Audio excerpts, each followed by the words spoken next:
Hey y'all, welcome back to the channel. So you might be wondering, what in the world is this thing? Well, this is my PCP air rifle. Now, I've been trying to get a unboxing video uploaded for like almost 2 months now. And YouTube has told me that it's too long and I need to get my account verified. My account is verified. And then they told me to go and check if I've broke any community guidelines, and I've not done anything such as copyright or going against their policy. I've not done nothing like that. I have 0 strikes on that. So, I don't know. But anyway, I may or may not have mentioned a surprise that we was going to get for this channel. I don't remember. I know I recorded it, but I don't know if the video ever made it up or not. Been a while since I've recorded.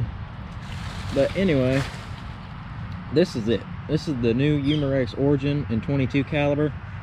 It's a side lever action 10 round rotary mag, and I've got it filled up to 2000 psi right now. So let's go do some plinking. Okay, so I had to run back to the house because I kind of forgot an important part, which was a target. So we're shooting a steel target, and we're also shooting these Gammo red fires here. I don't hunt with these. These are just kind of my cheap pellets. Kind of if I'm going out in the woods to do some sort of pest control or something, then I might take these. But I won't squirrel hunt or nothing like that with these. They're just kind of target. Anyway, shooting at a metal target. It's about like that. And another thing I failed to mention, this gun's got 2 10-shot rotary magazines that come with it. Came with a hand pump, and it's also got a side safety. And also a decocking feature, which I'll show you in a minute. But let's shoot some targets.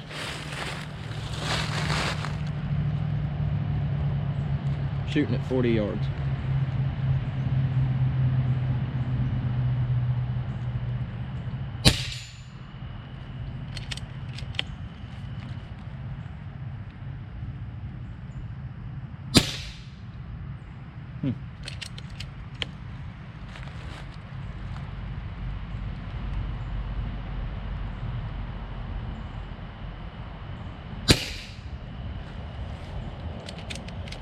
Hit one and missed 2. I gotta figure out what the heck I'm doing here. So maybe if I shoot like this.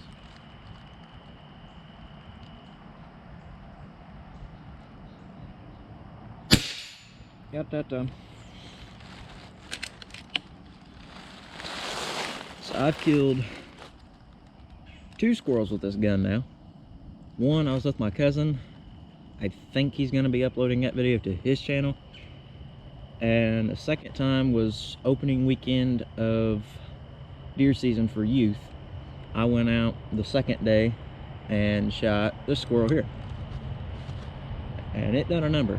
I've shot this gun out to 80 yards, I believe it is. And it doesn't have that much of a drop with a 20 grain pellet. And then also out of this gun, I've shot this group here with FX hybrid slugs at about 20 yards. Now to do that, I had to pump the gun up to, I think it was 2500 or 3000 psi, but they do a number on squirrels. I'm thinking I shot both my squirrels with it. I know I shot the one with my cousin. I shot that one with him, and then I think I shot the one that I showed y'all with them too. If not, then I shot them with yeah, I don't know the name of them. These pellets right here, and I'll have the name in here. So let's keep shooting.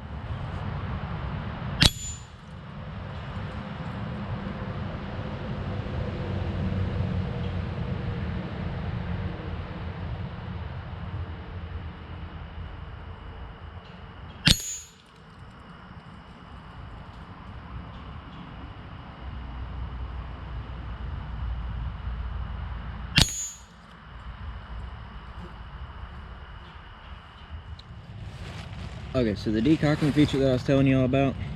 So whenever I cock the gun, let's say I load a pellet and I don't want to shoot within the next day or the next hour or something like that, I'm out hunting, I'm gonna get going out the next day, I can just push the pellet in, and whenever I get done, just pull the lever back like this, pull my magazine out, take the gun off safety. I use my left hand, you could use either hand, but just hold this lever back and pull the trigger. And then that safely releases the spring back here and here. And so whenever you get back to it, you pull this back and you actually cock the gun again. And so I didn't put a pellet in there this time, so I'm gonna put my clip back in, push it forward, and pull the gun back to safe. Now, one bad part that I can see about decocking the gun like that for a day or two is, for me, I'd forget I had a pellet in there, and then I'd end up double loading the thing and could potentially damage the barrel. That's me, but hey. Alright, so I'm gonna try and give you all a first person view. I don't know how this will turn out. I'm just gonna have the gun on my knee, and I'm actually gonna be shooting with my left hand, so that's gonna be iffy, but we're gonna try it. See if I can get this done. Missed it. Right. Pull the lever back, push it forward. This is hard. We hit it. I can't believe I just did that. I'm looking at a tiny screen here. I'm impressed that we hit that. Awesome, now you know what it kind of looks like. Cool. Alright, well, I'm still amazed that I was actually able to pull that off, because I was just sitting here like this holding the camera, and that wasn't too easy to do. Anyway, I believe that last shot was our last pellet.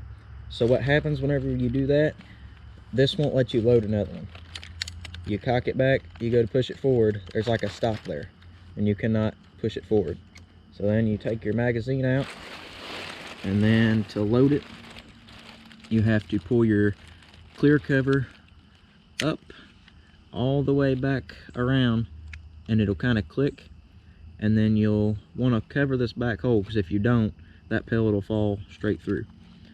And then you just cover the hole and drop your pellet in there, and then you just kind of go down and around. It won't be spring loaded like that, because that first pellet will hold. Then you go down and around all of these other circles here, and that's where you drop your pellets in at. And I'm not going to bore you to death while doing that, so I'm going to go do that real quick, and I'll pick you up here in a minute. Alright, so our pressure is set a little low. I hope you all can see that there. So I only loaded 7 pellets in here. And in the past, I've been able to find pieces down by the target where whenever I shoot the metal, these are polymer tips, and so they're meant to expand. And whenever I go down there, I can actually find pieces where they've hit the target and flattened out and then fell to the ground. One thing that I've noticed with this gun is it shoots hard enough that I've been having problems finding that at this kind of a range. But like I said, I've shot the H&N Barracudas, is what them pellets was, at 80 yards, and I still have enough energy to hunt with it at that range. Now, I've got to get a lot more familiar with this gun. I've only shot it a handful of times, but I do know that I sighted the gun in at 20 yards, and the next day I was shooting 50 with the same hold, and then I moved out to 80 with just 1.5 mils low. And out of this particular gun, the Barracudas and the hybrid slugs shoot the same, roughly.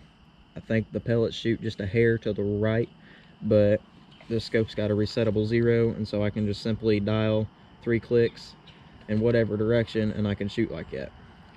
These particular pellets I shoot are shooting 5 clicks low. No, 10 clicks low. Whole mil low is what that translates into.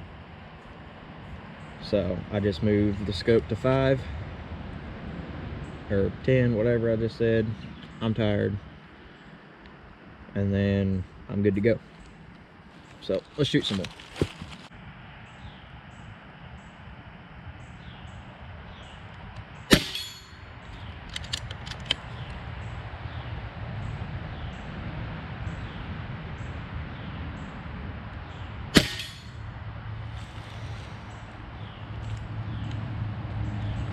let's go see if we can't find any more pieces, and then if I can find pieces of the bullet while we've still got a little bit of pressure, we'll go shoot a cam, because that should come out pretty good in slow-mo. All right, so I originally started shooting at 40 yards. I ranged it and it was like 41 to be exact. But then I moved to 20 because I could see the target better, because I'm shooting through like a bunch of weeds. As you all seen in the camera, these weeds right here was in the way. And then up there, there's some more weeds. But here's a little piece here of a pellet. You can see it there, where it kind of hollowed out. That looks like where the polymer tip was at. And it looks like the skirt probably busted off of there. That's pretty cool to find. So I'm gonna keep looking around to see if I can find a bigger chunk, and if I do, I'll pick y'all up and show it to you. But if not, then I'll see you getting ready to shoot the can. All right, so I didn't find any pieces of the bullet or pellet, and I couldn't find a can either. So we're gonna shoot this rock, and I gotta run back here real quick and do that.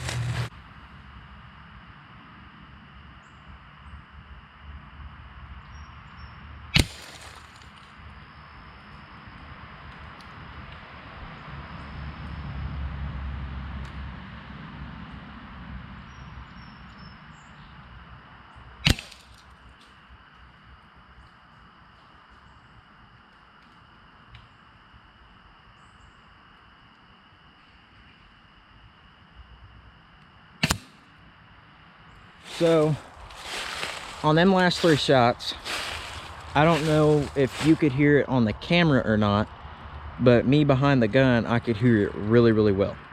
And someday I'll let you all hear that. I'll put you all behind the gun and let you hear the sound difference. But whenever I was shooting that deer, no, it's really not. No. So whenever I was shooting, I hit the rock, and on that first shot, the gun went at full power. I mean, it was just real good, hard hitting, full power. And it ricocheted and hit the dirt to the right. Through the scope, I seen that, and I thought that I hit the dirt on the right. The second shot I shot, still good power, but is kind of dying off. But I hit that rock, I'd assume dead center. I couldn't see the impacts until I got down. Okay, birds just flew past my head. But I couldn't see the impact until I got down to the rock to grab the camera. But I thought it went a little left. And so on the third shot, the gun went completely empty. On the gauge, the little arrow thingy that's pointing at the pressure, it was in the red, and I could hear it whenever it shot. It just kind of just gave it all it could give and spit it out. And well, it hit low, but I hit right in between the first shot and the second shot. At least I would assume that's what that was. Anyway, I thought it went left on the second shot, so I adjusted more to the right a little bit and still hit the rock. So hopefully that come out good on camera. Hopefully we can put it in slow-mo. And so yeah, sorry I couldn't get you an unboxing video. I had like a 30-minute video made, ready to go, and I went to upload it, and for whatever reason I couldn't do it. So I got y'all a little bit of shooting, and in one of my previous videos, whenever we went to pick up the trail camera, we had a squirrel chewing on our trail camera. That's our secret weapon that we're gonna take over there to knock out some of them squirrels. Probably be after deer season, but we're still gonna do it. Hopefully by that time, I wanna have a suppressor on that gun. I've gotta get a thread adapter to put a suppressor on that gun, but it's quiet the way it is. It does have a little bit of a bark to it, but it's not as loud as shooting a 22. But I would like to bring that down even more if I could, and I can. I just got to get the stuff to do it. Anyway, hope y'all enjoyed this video, and we'll see you next time on Hunting the Outdoors. Have a good day.